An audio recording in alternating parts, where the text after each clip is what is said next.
नमस्कार दोस्तों, स्वागत है आप सभी साथियों का एक स्मार्ट स्टडी पर।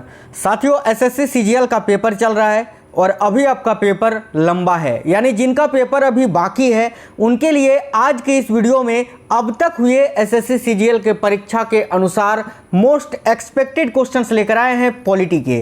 तो ये क्वेश्चंस आपको आज कंप्लीट देखना है, जिनका पेपर अभी 12, 13, 17, 18, 19, 23, 24, 25, 26 यानी जिनका पेपर अभी एसएससी सीजीएल का होना बाकी है उनके लिए बहुत ही इंपॉर्टेंट ये क्वेश्चंस हैं। आपको ये क्वेश्चंस देख के ही जाना चाहिए पेपर में। बहुत ही इंपॉर्टेंट 50 क्वेश्चंस मैंने इस क्लास में लिया है केवल पॉलिटी के। तो चलिए शुरू करते हैं, देखते हैं क्वेश्चंस। उससे पहले आप लोग कमेंट बॉक्स में कमेंट करके जरूर बता दीजिए कि आपका पेपर कब है और किस शिफ्ट में है। चलिए तो शुरू करते हैं, देखते हैं क्वेश्चंस। देखिए, पहला क्वेश्चन है 73वें संविधान संशोधन के अनुसार पंचायती राज संस्था का कार्यकाल कितने वर्ष रखा गया है। काफ़ी इंपॉर्टेंट क्वेश्चन है, ध्यान से देखिएगा। 73वें संविधान संशोधन के अनुसार जो पंचायती राज संस्था है उसका कार्यकाल कितने वर्ष रखा गया है ये पूछा जा रहा है। तो राइट आंसर है ऑप्शन नंबर ए, 5 वर्ष, 5 ईयर्स। याद रखना, क्वेश्चन काफ़ी इंपॉर्टेंट है। अगला है, भारतीय संविधान का अनुच्छेद 51A नागरिकों के मौलिक कर्तव्य से संबंधित है, ये आप जानते हैं। किस संविधान संशोधन से इसे लाया गया। ध्यान से देखिएगा, भारतीय संविधान का अनुच्छेद 51A जो कि नागरिकों के मौलिक कर्तव्य से संबंधित है, इसको किस संविधान संशोधन से लाया गया। तो याद रखिएगा 42वें संविधान संशोधन से। ये संविधान संशोधन कब हुआ था। तो साथियों 1976 में हुआ था। बात करें हम यहाँ मौलिक कर्तव्यों की, जिसको फंडामेंटल ड्यूटीज हम बोलते हैं, इसको भारतीय संविधान के भाग 4 का ए में जोड़ा गया है। और साथियों ये जो 42वां संशोधन है इसमें केवल 10 मौलिक कर्तव्य को ही जोड़ा गया था। अब बोलोगे सर मौलिक कर्तव्यों की संख्या तो 11 है। बिल्कुल 11 है, लेकिन 11वां जो मौलिक कर्तव्य है उसको 86वें संविधान संशोधन अधिनियम 2002 में जोड़ा गया था। ये बातें आपको याद रखना है, ठीक है। और एक चीज़ यहाँ आपको बता दें कि देखिए मौलिक कर्तव्य जो है ये किस देश के संविधान से लिया गया है। तो भाई इसको रूस के संविधान से लिया गया है। चलिए नेक्स्ट क्वेश्चन देख लेते हैं। किस संविधान संशोधन एक्ट के तहत मतदाताओं की आयु 21 वर्ष से घटाकर 18 वर्ष की गई। तो याद रखना, किस संविधान संशोधन एक्ट के तहत मतदाताओं की जो आयु है वो 21 वर्ष से घटाकर 18 वर्ष कर दी गई। तो भाई 61वें संशोधन के द्वारा, ठीक है। आगे देखिए, 14 अगस्त 2007 को संसद द्वारा भारतीय संविधान में संशोधन के उपरांत अब अनुसूचित जाति की सूची में जातियों की संख्या कितनी है। तो याद रखना 1206, ठीक है। ऑप्शन नंबर बी करेक्ट है। अनुसूचित जाति की सूची में जातियों की जो कुल संख्या है वो है 1206। याद रखना, भारत के संविधान में 9वीं अनुसूची किस संशोधन अधिनियम द्वारा जोड़ी गई थी। तो याद रखना पहला संशोधन के द्वारा। और ये पहला संविधान संशोधन कब हुआ था। तो 1951 में। नेक्स्ट क्वेश्चन है, भारतीय संविधान के किस संशोधन अधिनियम द्वारा 6 से 14 वर्ष के सभी बच्चों के लिए शिक्षा के अधिकार को मूल अधिकार बनाया गया। तो राइट है 86वें संशोधन के द्वारा। अभी मैंने आपको बताया कि साथियों 11 मौलिक कर्तव्य हैं, ठीक है।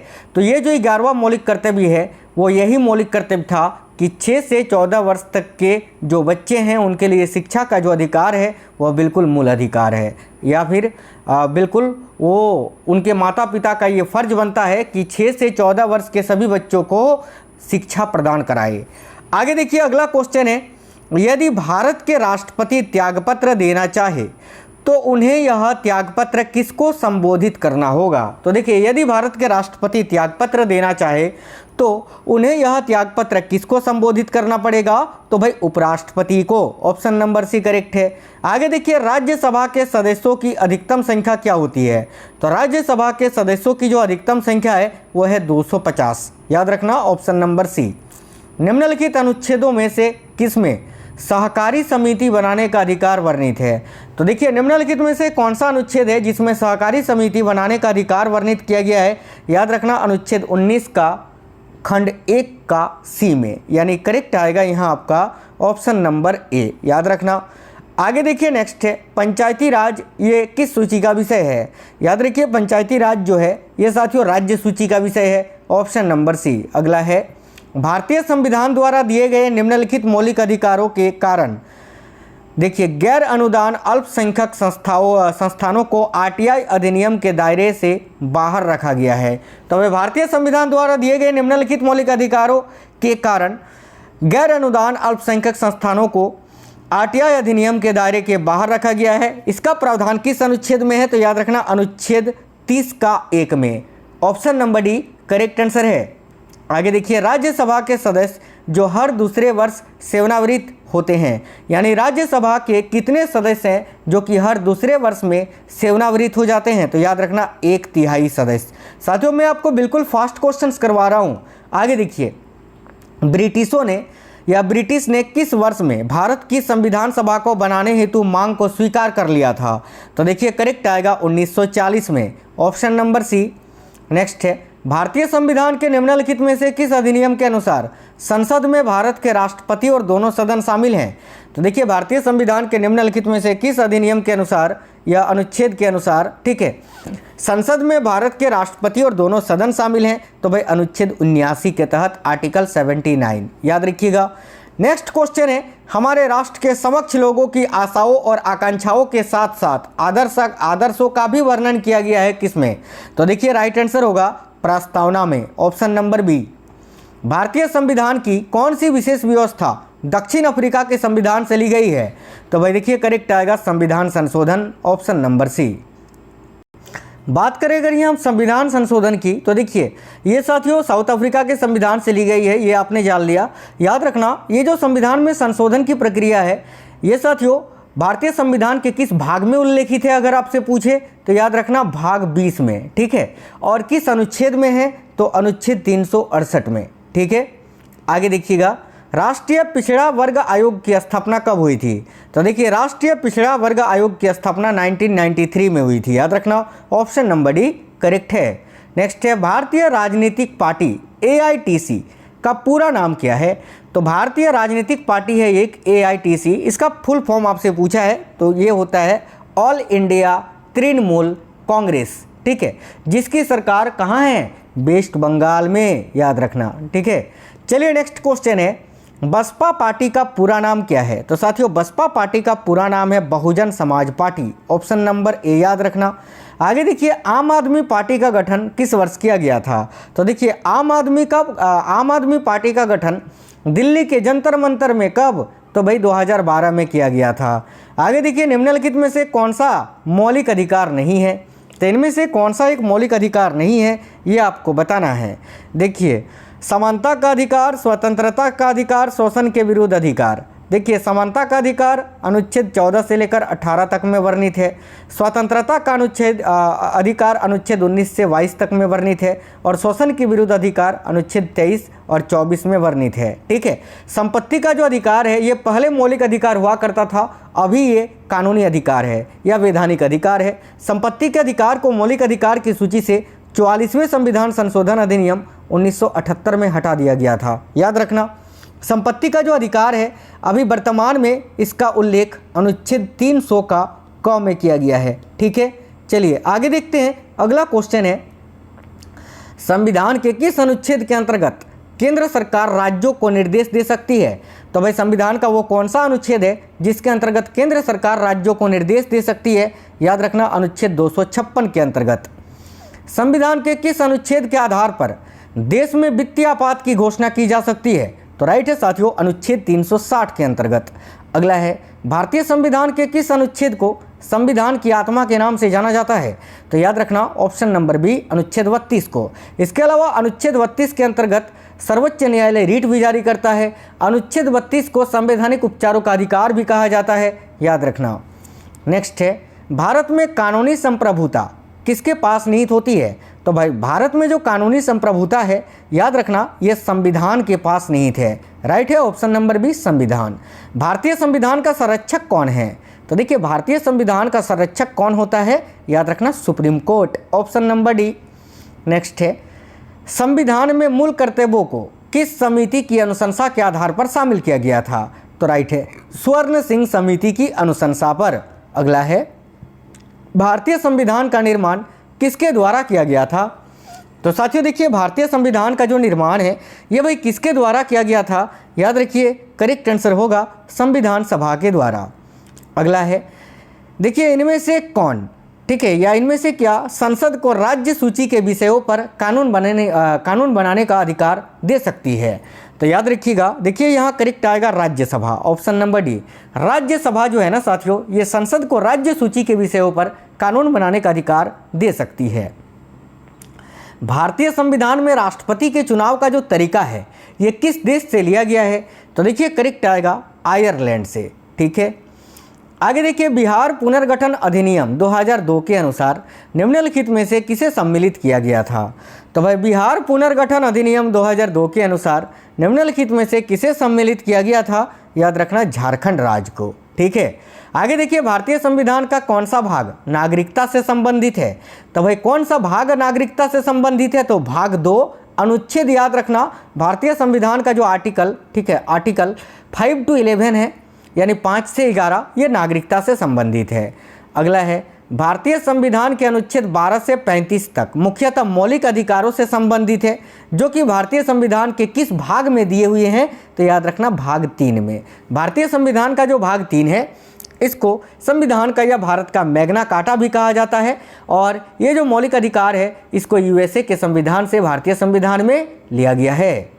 अगला है, भारतीय संविधान के अनुच्छेद 36 से अनुच्छेद 51 मुख्यतः राज्य के नीति निर्देशक तत्वों से संबंधित है, जो कि भारतीय संविधान के किस भाग में दिए हुए हैं? तो भाई ये भाग 4 में दिए हुए हैं, याद रखना, ठीक है। और नीति निर्देशक तत्व यानी डीपीएसपी की अगर हम बात करें तो ये साथियों आयरलैंड के संविधान से लिया गया है।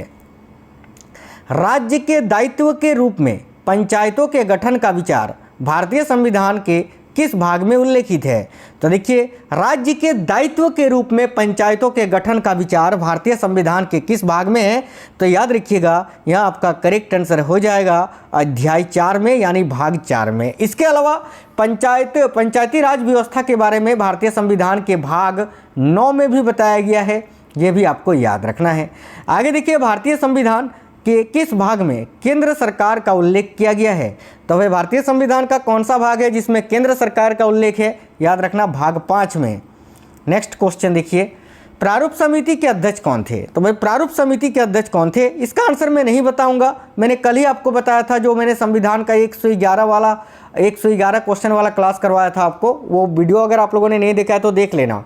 तो कल मैंने ये क्वेश्चन आपको पढ़ाया है, कई बार पढ़ाया है, पहले भी हजारों बार। तो इसका आंसर आप कमेंट बॉक्स में जरूर बताइए कि प्रारूप समिति के अध्यक्ष कौन थे, ठीक है, सभी लोग कमेंट कर दीजिए। चलिए नेक्स्ट क्वेश्चन देखते हैं, भारतीय नागरिकों को प्राप्त, ठीक है, मूल अधिकारों की संख्या कितनी है? तो भाई भारतीय नागरिकों को कितने प्रकार के मूल अधिकार प्रदान किया गया है? तो 6 प्रकार के। करेक्ट है option number B, 6। Doctor Rajendra Prasad को स्थायी अध्यक्ष कब चुना गया था? तो देखिए करेक्ट है 11 दिसंबर 1946 को। उससे पहले 9 दिसंबर 1946 को डॉक्टर सच्चिदानंद सिन्हा जी को अस्थायी अध्यक्ष चुना गया था, यह भी याद रखना। आगे देखिए, संविधान का उपाध्यक्ष के रूप में किसे चुना गया था? तो संविधान सभा का उपाध्यक्ष के रूप में किसे चुना गया था? याद रखिए, हरेंद्र कुमार मुखर्जी जी को।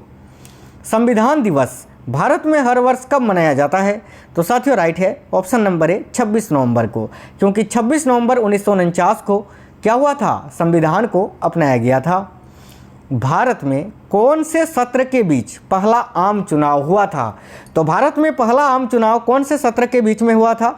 याद रखना, 25 अक्टूबर 1951 से 21 फरवरी 1952 तक, ठीक है। अगला क्वेश्चन देखिएगा ध्यान से, संसद द्वारा देश में सूचना पाने का अधिकार यानी राइट टू इन्फॉर्मेशन संबंधी विधेयक कब पारित किया गया था?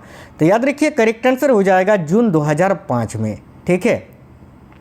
सरकारिया आयोग का संबंध किससे है? तो साथियों सरकारिया आयोग का संबंध जो है ये केंद्र राज्य संबंधों से है। अगला है, पहले वित्त आयोग का गठन 1951 में किया गया, इसके अध्यक्ष कौन थे? तो देखिए पहले वित्त आयोग का गठन जो है 1951 में किया गया था और इसके अध्यक्ष थे केसी नियोगी। अगला क्वेश्चन है, भारत में सर्वप्रथम 2 अक्टूबर 1959 को पंचायती राज व्यवस्था का शुभारंभ किया गया, यह कहाँ से शुरू हुआ था? तो भाई भारत में सबसे पहले पंचायती राज व्यवस्था का शुभारंभ नागौर में हुआ था, राजस्थान से, ठीक है। अगला है, किस केंद्र शासित प्रदेश का अपना उच्च न्यायालय है? तो राइट आंसर होगा यहाँ आपका लक्षद्वीप का भी नहीं है, दमन और दीव का भी नहीं, पांडिचेरी का भी नहीं है, यानी ऑप्शन नंबर डी कोई नहीं। साथियों दिल्ली, याद रखना दिल्ली जो कि केंद्र शासित प्रदेश है ठीक है, दिल्ली का अपना उच्च न्यायालय है। तो दिल्ली इस क्वेश्चन का करेक्ट होता, ऑप्शन में दिल्ली नहीं था, इसीलिए हम ऑप्शन नंबर डी चूज करेंगे, इनमें से कोई नहीं। आगे देखिए, किस उच्च न्यायालय में सर्वाधिक संख्या में न्यायाधीश कार्यरत हैं। देखिए, अगर आपसे पूछे भारत का सबसे बड़ा उच्च न्यायालय कौन सा है, तो करेक्ट आएगा इलाहाबाद उच्च न्यायालय, ठीक है। और अगर आपसे पूछे किस उच्च न्यायालय में सबसे अधिक न्यायाधीश कार्यरत हैं, तो भी आपका आंसर होगा इलाहाबाद उच्च न्यायालय। और अगर आपसे पूछे, ठीक है, कि किस उच्च न्यायालय का क्षेत्राधिकार सबसे बड़ा है, तो आपका आंसर होगा गुवाहाटी उच्च न्यायालय। इस क्वेश्चन का करेक्ट है ऑप्शन नंबर बी, इलाहाबाद उच्च न्यायालय। अगला क्वेश्चन है, किस राज्य में विधानसभा सदस्यों की संख्या सर्वाधिक है। तो वह देखिएगा, विधानसभा सदस्यों की संख्या सर्वाधिक किस राज्य में है, याद रखिए उत्तर प्रदेश में। अगला है, संविधान के अनुसार विधानसभा के सदस्यों की अधिकतम संख्या कितनी हो सकती है। तो भाई संविधान के अनुसार विधानसभा के सदस्यों की अधिकतम संख्या कितनी हो सकती है, तो 500 याद रखना। और लोकसभा के सदस्यों की अधिकतम संख्या 552 और राज्यसभा का मैंने आपको बताया 250। चलिए तो साथियों, ये क्लास आपको कैसा लगा है कमेंट बॉक्स में बताइए। साथ ही में बताइए आपका सीजीएल का पेपर अभी कब है, किस दिन है और किस शिफ्ट में है। और इसी तरह के एक्सपेक्टेड क्वेश्चंस आपको हमेशा मिलते रहेंगे जब तक आपका पेपर चलेगा तब तक।